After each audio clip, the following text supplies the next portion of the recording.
ರಾಜ್ಯದಲ್ಲಿ ಆಡಳಿತ ಇದೆ ಅಂತಕ್ಕಂಥದ್ದು ಯಾರಾದರೂ ಊಹೆ ಮಾಡಲಿಕ್ಕೆ ಸಾಧ್ಯನಾ? ಇವತ್ತು ಶುರುವಾಗಿರೋದಲ್ಲ ಇದು.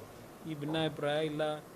ಒಂದು ಸಮಾಜದ ಮೇಲೆ ಈಗ ಕೆಲವು ಶಿಸ್ತಿನ ಕ್ರಮ ತೆಗೆದುಕೊಳ್ತಾ ಇರತಕ್ಕಂಥದ್ದು ಏನಿದೆ, ಕಳೆದ 3 ವರ್ಷದಿಂದ ನಡೀತಾ ಇದೆ ಈ ಸಂಘರ್ಷ. ಮುಖ್ಯಮಂತ್ರಿಯ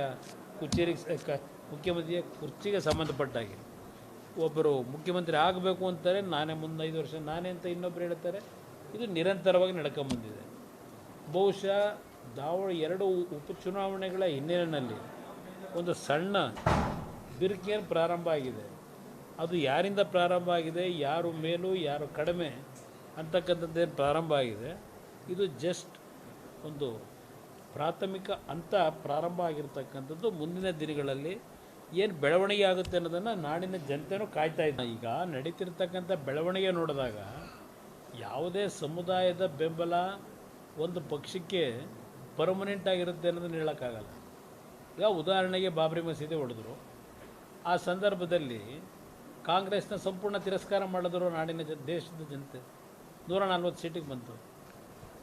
ಆ ಸಂದರ್ಭದಲ್ಲಿ ಯಾವ್ಯಾವ ಪಕ್ಷಗಳಿಗೆ ಅವರು ಬೆಂಬಲ ಮಾಡಿದ್ರು ಇದೆಲ್ಲ ನಮ್ಮ ಇತಿಹಾಸ ಇದೆ. ಅದರಿಂದ ಯಾವುದೇ ಪಕ್ಷಗಳಿಗೆ ಯಾವುದೇ ಸಮುದಾಯ ಪರ್ಮನೆಂಟಾಗಿ ಇರ್ತಾರೆ ಅಂತಕ್ಕಂಥದ್ದು ಹೇಳೋಕ್ಕಾಗಲ್ಲ. ಇವತ್ತಿನ ಈಗಿನ ಬೆಳವಣಿಗೆಗಳು ಮುಂದೆ ಏನಾಗುತ್ತೆ ಅನ್ನೋದು ಕಾದು ನೋಡೋಣ. ಯಾರ್ದು ಭವಿಷ್ಯ ಮುಗಿದೋಗಿದೆ ಅಂದರೆ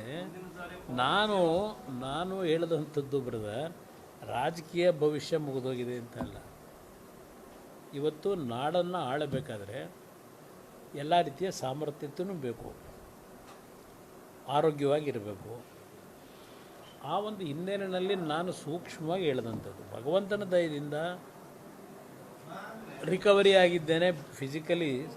ಭಗವಂತ ಮತ್ತೆ ಇನ್ನೊಮ್ಮೆ ಸ್ಟ್ರೆಂತ್ ಕೊಟ್ಟಿದ್ದಾನೆ. ಆ ಸ್ಟ್ರೆಂತ್ಗೆ ಇವತ್ತು ಮತ್ತೆ ದೊಡ್ಡ ಮಟ್ಟದ ಒಂದು ಭದ್ರತೆ ಕೊಡ್ತಾ ಇರೋದು ನನ್ನ ಕಾರ್ಯಕರ್ತರು. ಮುಂದೆ ನೋಡೋಣ ಏನೇನಾಗುತ್ತೆ.